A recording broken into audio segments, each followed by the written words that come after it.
Now, from WYDC TV, this is Big Fox News at 10.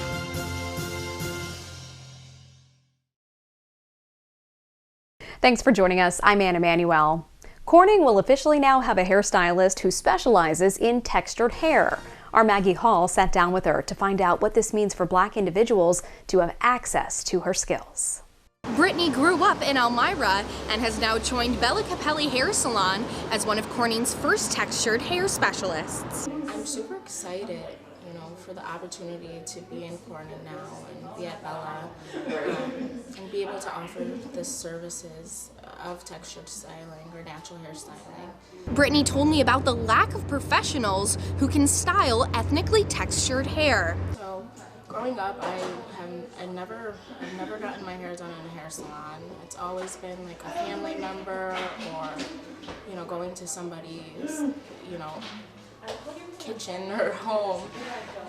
From word to mouth, pretty much. It's just been a struggle, or it was a struggle.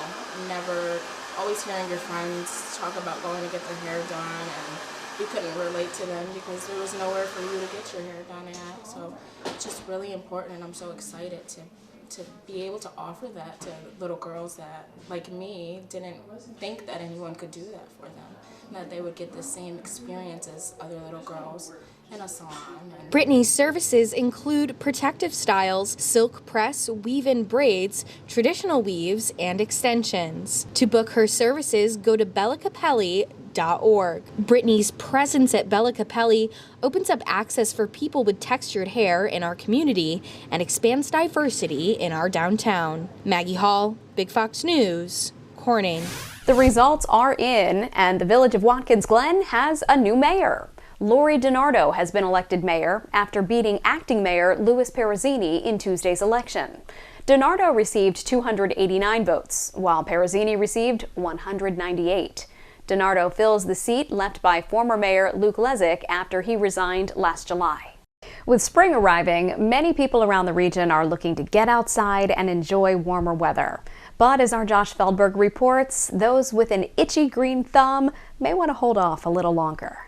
Now that the sun is shining down on the Twin Tiers, building a garden may be at the forefront of many people's minds. Big Fox visited Massey's Gardens and Landscaping today to learn more about how to prepare your home for gardening this spring. You can't really plant outside yet. It's still freezing at night. We could still get snow. I know we don't want to think about it, but it can happen. I've seen it all the way into May. So just be cautious. Hold yourself back a little bit. Spring just started. It's only been a couple of days. We're just getting in there. And I know it's exciting. We're finally able to get back outside. But you really can't plant anything yet. If you are a first-time gardener, Massey's recommends keeping the operation small this year. Don't go overboard the first year. Pick the things you eat, that you'll eat. If you eat zucchini, then grow zucchini. For those that are itching to get started, there are a few things you can do. But we could get started. You can get out, start doing cleanups, get all the leaves that are still there from winter, get your sticks. You can also get what's called preen, put that down as a pre-emergent, keeps the weeds away, works beautifully. That's a great thing to get done now, and just plan. Get your soil ready. We'll have soil coming in soon, so you can start getting all the prep work done. Even though it was an abnormally warm winter, Massey's did tell Big Fox that you should hold off on planting most of your garden for at least a few more weeks. Josh Feldberg, Big Fox News, Painted Post.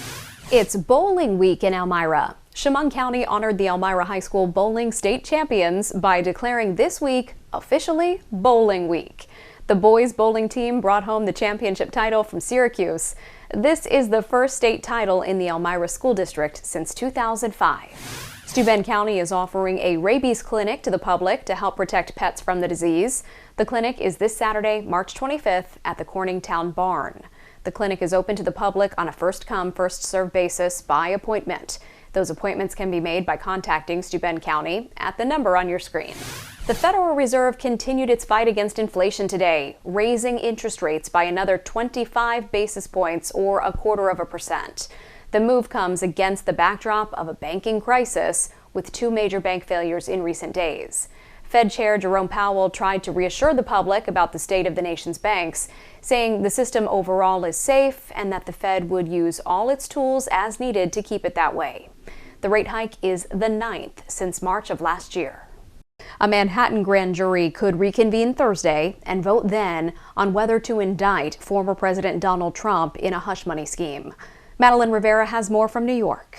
The Manhattan District Attorney's Office canceling grand jury proceedings on Wednesday, delaying a possible indictment vote against former President Donald Trump. Sources tell Fox News the jurors were on standby for Thursday. They were expected to hear from one final witness regarding a 2016 hush money case. Typically, there are 23 grand jurors, and prosecutors need 12 to agree that there is legally sufficient evidence showing Trump committed the crimes he is being charged with. The last thing the grand jury heard on Monday was a witness who was damaging to the state's case in Robert Costello. If I can take a few days and prep whatever I think I need to do to respond to what Costello gave them, give that to the grand jury. District Attorney Alvin Bragg has been under enormous pressure not to pursue this case and could ask a judge to dismiss the charges or withdraw the case before a grand jury vote is taken. Trump has denied the allegations against him and claims the case is politically motivated. Some high-profile lawmakers agree.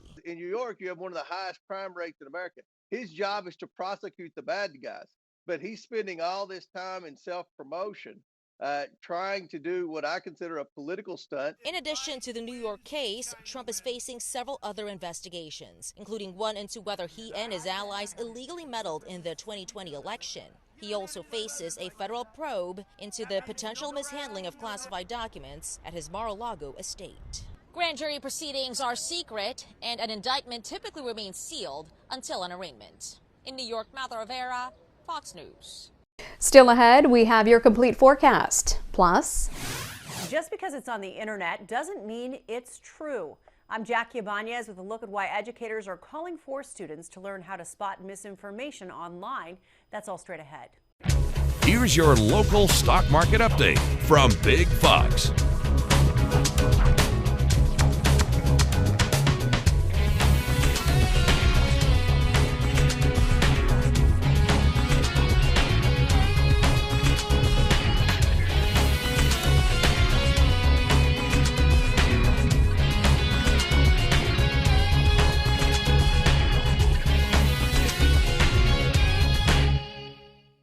Now, your Twin Tiers forecast from Big Fox.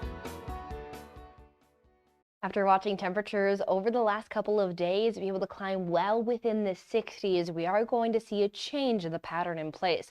One, it's going to come with a change into our Thursday with some rainfall that will be associated with the frontal passage. And note that we'll have another round of rainfall expected, especially as we head into our Saturday forecast. And with this rainfall, as well as the warmer temperatures we were experiencing earlier this week, we've been seeing that we've had some of that snow melt from some areas that were dealing with some snowfall accumulation, as well as noting that even areas off towards the east of us through some of those higher elevations have been seeing a good snow melt. So we're noting that there are some rising riverways, but we're not expecting any widespread flooding concerns.